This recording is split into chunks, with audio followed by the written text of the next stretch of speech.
उस रात अजय ने अपने ओंटो को सड़क किनारे खड़ा कर दिया था। पूरा दिन सवारियों को इधर उधर छोड़ते हुए गुजर गया था और अब वह थकान महसूस कर रहा था। आसमान पर बादल घने थे और गांव की उस सुनसान सड़क पर सन्नाटा पसरा हुआ था। दूर कहीं से कुत्तों के भौंकने की आवाजें आ रही थीं। यह जगह अजय के लिए नई नहीं थी।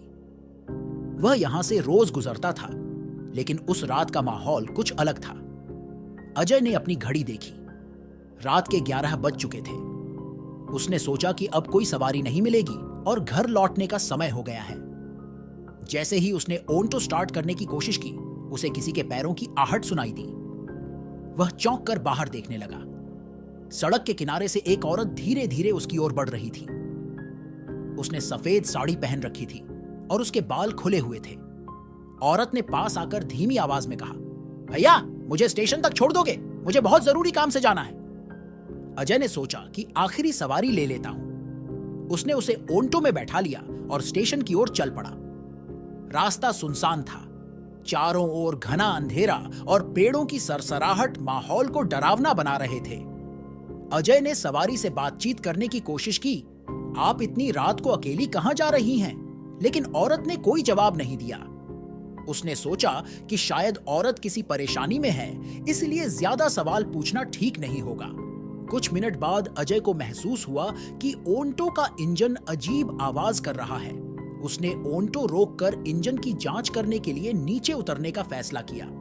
जब उसने इंजन की ओर ध्यान दिया और फिर पीछे मुड़कर देखा, तो उसकी सवारी गायब थी। अजय चौंक गया। उसने चारों तरफ देखा, लेकिन औरत का कोई निशान नहीं था। डर उसके दिल में घर करने लगा। वह जल्दी से ओंटो में वापस बैठा और घर लौटने का फैसला किया। जैसे ही उसने ओंटो स्टार्ट किया और चलने लगा, उसे अचानक लगा कि कोई उसके पीछे बैठा है। उसने शीशे में देखा और वही औरत उसे घूर रही थी। उसकी आंखें लाल थीं और उसका चेहरा भयानक लग रहा था। अजय के हाथ पांव ठंडे पड़ गए। उसने ब्रेक लगाकर ओंटो रोका और पीछे मुड़कर देखा, लेकिन वहां कोई नहीं था। डर और घबराहट में अजय ने ओंटो चलाना जारी रखा। उसे समझ नहीं आ रहा था कि यह सब क्या हो रहा है। जैसे ही उसने अपने गांव की ओर जाने वाले रास्ते पर ओंटो मोड़ा, वह रास्ता अचानक बदल गया। चारों तरफ घना जंगल और अजीब सी आवाजें गूंजने लगी। अजय को महसूस हुआ कि वह किसी अजीब जगह पर आ गया है। उसने अपनी हिम्मत जुटाई और तेजी से ओंटो चलाने लगा, लेकिन रास्ता खत्म होने का नाम नहीं ले रहा था। हर तरफ घना अंधेरा और डरावनी आवाजें उसकी हिम्मत तोड़ रही थीं। तभी उसे सड़क के किनारे एक पुराना मंदिर दिखाई दिया।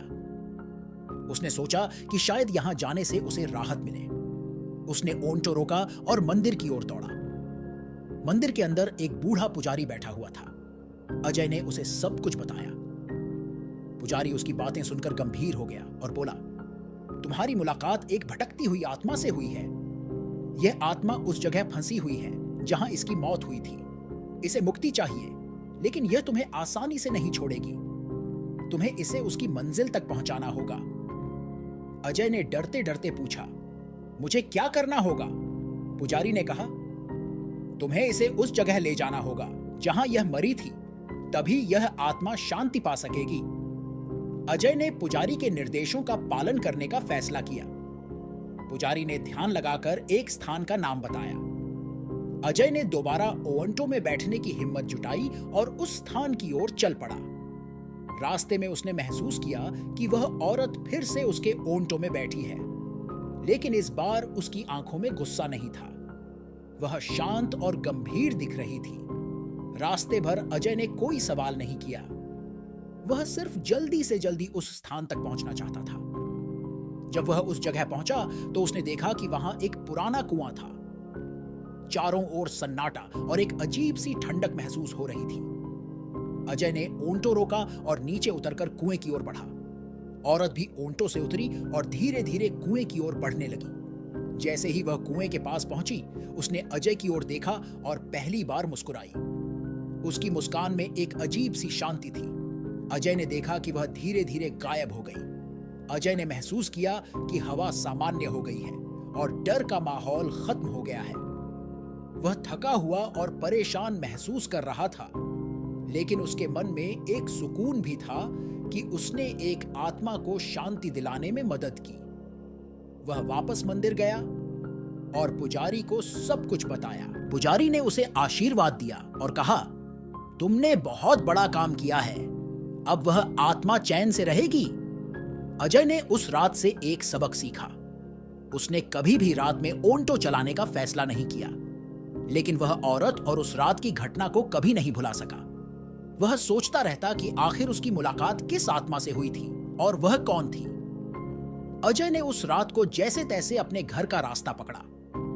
हालांकि वह अब उस अजीब घटना से मुक्त हो चुका था, लेकिन उसका दिल बेचैन था। गांव में पहुंचते पहुंचते आधी रात बीत चुकी थी।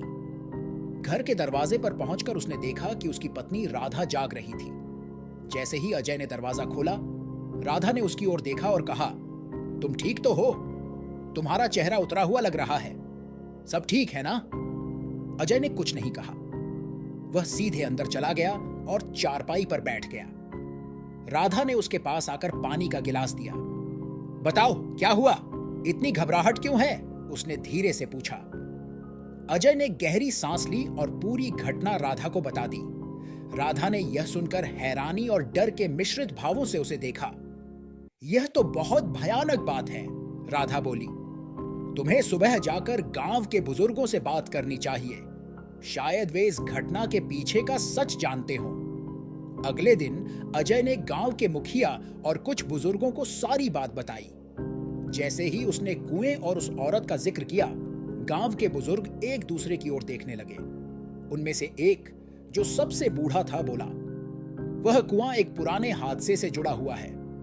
करीब 20 साल पहले एक औरत, जिसका नाम सुनीता था, वहां गिरकर मर गई थी। लोग कहते हैं कि वह आत्महत्या नहीं थी, बल्कि उसे किसी ने धक्का दिया था।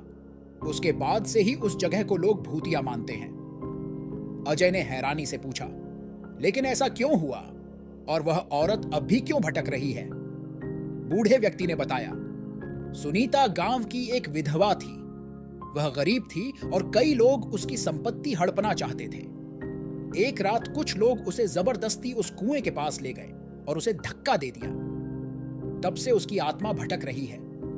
कई लोगों ने उसकी परछाई देखने की बात कही है, लेकिन कोई उसे शांति नहीं दे पाया। लगता है तुम्हें चुना गया था इस काम के लिए। अजय यह सुनकर हैरान रह गया। वह सोचने लगा कि क्या उसने वाकई सुनीता की आत्मा को मुक्ति दिलाई है। गांव के बुजुर्गों ने उसे समझाया कि अब उसे डरने की जरूरत नहीं है, क्योंकि उसने एक पुण्य का काम किया है। लेकिन अजय के मन में एक सवाल अभी भी था। उसने पूछा, लेकिन वह औरत मेरे पास ही क्यों आई? उसने मुझे क्यों चुना? गांव के एक अन्य बुजुर्ग ने कहा, शायद उसकी आत्मा को तुम में एक सच्चाई और ईमानदारी दिखी। कुछ आत्माएं उन लोगों की ओर खींचती हैं जो उनकी मदद कर सकें। उस दिन के बाद अजय ने उस घटना को भुलाने की कोशिश की, लेकिन वह अनुभव उसके दिल और दिमाग में हमेशा के लिए बस गया। उसने अपना काम जारी रखा, लेकिन कभी भी रात के समय ओंटो लेकर बाहर नहीं निकला। कुछ महीनों बाद एक दिन अजय को स्टेशन जाने के लिए एक सवारी मिली। यह रास्ता वही था जहां उसने उस रात सुनीता की आत्मा को देखा था। हालांकि वह थोड़ा घबराया हुआ था, लेकिन उसने सवारी को वहां तक पहुंचाने का फैसला किया। जैसे ही उसने उस रास्ते पर कदम रखा, उसे अजीब सी ठंडक महसूस होने लगी। हालांकि अब वह उस आत्मा से डरता नहीं था, लेकिन फिर भी उसे अजीब सा लग रहा था। स्टेशन तक पहुंचने के बाद उसने सवारी को उतारा और घर लौटने के लिए मुड़ा। रास्ते में उसने दूर से किसी औरत की परछाई देखी। यह वही स्थान था जहां वह घटना हुई थी। अजय का दिल तेजी से धड़कने लगा। उसने ओंटो रोक दिया और परछाई की ओर बढ़ा।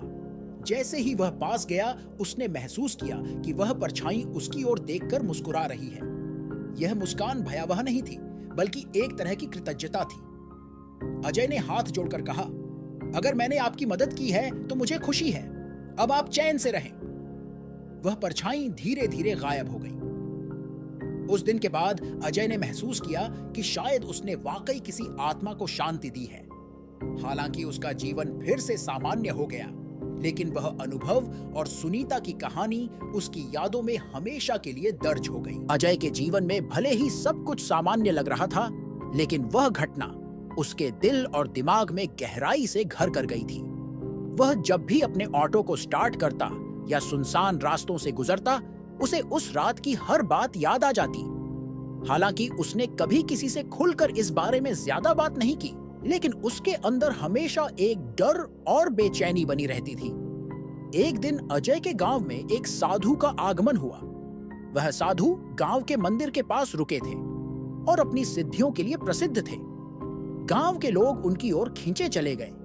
किसी ने अजय को बताया कि वह साधु आत्माओं और भूत प्रेत के बारे में बहुत कुछ जानते हैं। राधा ने अजय को सुझाव दिया, तुम्हें उनके पास जाकर उस रात की घटना के बारे में बात करनी चाहिए, शायद वह तुम्हें कुछ बता सकें। अजय ने कुछ संकोच के बाद साधु से मिलने का फैसला किया।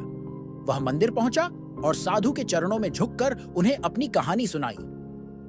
साधु उसकी बात ध्यान से सुनते रहे। जब अजय अपनी बात खत्म कर चुका तो साधु ने गहरी सांस ली और कहा, बेटा, तुम्हारी कहानी से साफ है कि वह आत्मा तुम्हें चुनकर आई थी। तुम्हारे कर्म और तुम्हारा दिल साफ है, इसलिए उसने तुम पर भरोसा किया। लेकिन यह मामला पूरी तरह खत्म नहीं हुआ है। अजय हैरानी से बोला, क्या मतलब? मैंने तो उसे मुक्ति दिला दी थी। साधु ने गंभीर स्वर में कहा, हां, तुमने उसे मुक्ति की ओर बढ़ने में मदद की, लेकिन अभी उसकी पूरी आत्मा शांति में नहीं है। उसके साथ जो अन्याय हुआ था वह अब भी अनसुलझा है। तुम्हें उस रहस्य को सुलझाना होगा, तभी वह पूरी तरह शांति पा सकेगी। अजय ने डर और संकोच के साथ पूछा, मुझे क्या करना होगा? साधु ने कहा, तुम्हें उस कुएं के पास जाकर ध्यान लगाना होगा। वहां से तुम्हें संकेत मिलेगा। आत्माएं अपनी बात कहने के लिए अपने तरीके से संकेत देती हैं, लेकिन ध्यान रखना, यह काम आसान नहीं होगा। तुम्हें हिम्मत और संयम रखना होगा। अजय ने साधु की बात मानी और अगले दिन कुएं के पास जाने का फैसला किया। वह सूरज ढलने के बाद, जब पूरा गांव सो चुका था, अकेले ही वहां गया। कुएं के पास पहुंचकर उसने देखा कि वहां की हवा अजीब सी ठंडी और भारी थी। चारों तरफ सन्नाटा था, सिर्फ पेड़ों की शाखाएं हिलने की आवाजें सुनाई दे रही थीं। अजय ने कुएं के पास बैठकर साधु के कहे अनुसार ध्यान लगाना शुरू किया।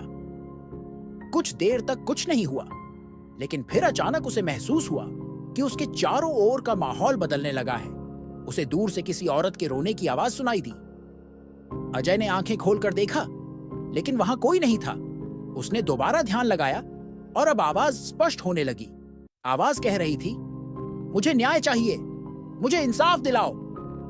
अजय ने डरते हुए पूछा, कैसे?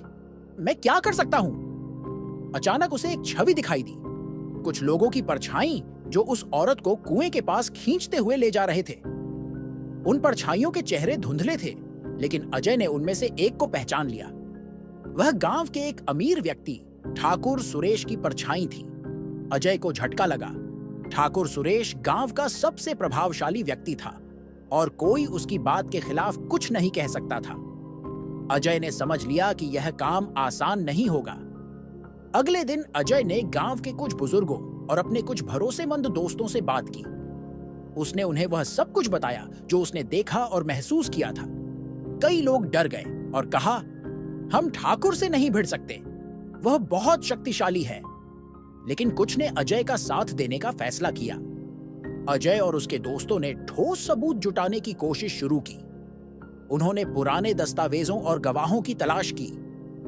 धीरे धीरे सच सामने आने लगा।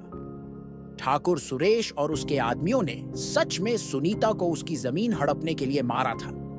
यह मामला अब गांव के पंचायत में ले जाया गया। ठाकुर सुरेश ने शुरुआत में आरोपों को नकार दिया, लेकिन जब गवाह और सबूत पेश किए गए तो वह चुप हो गया। गांव वालों ने मिलकर फैसला किया कि ठाकुर को उसकी जमीन लौटानी होगी और उसे गांव से बाहर कर दिया गया। उस रात अजय फिर से उस कुएं के पास गया। उसने महसूस किया कि वहां की हवा अब हल्की और शांत थी। उसे सुनीता की आवाज सुनाई दी, धन्यवाद, अब मैं चैन से जा सकती हूं। अजय के चेहरे पर मुस्कान आ गई। उसने महसूस किया कि उसने एक अधूरी कहानी को खत्म करने में मदद की है। उस घटना के बाद अजय का जीवन पूरी तरह बदल गया। वह गांव में और भी ज्यादा सम्मानित हो गया। उसने महसूस किया कि डर और आत्माएं केवल उन लोगों को परेशान करती हैं जिनके दिल में खोट हो। अब वह निडर होकर अपना काम करता था, लेकिन उसने कभी भी उस आत्मा और उस रात को नहीं भुलाया। अगर ये वीडियो अच्छा लगा हो तो लाइक करें, अपने दोस्तों के साथ शेयर करें और ऐसे ही वीडियो के लिए चैनल को सब्सक्राइब करें। धन्यवाद।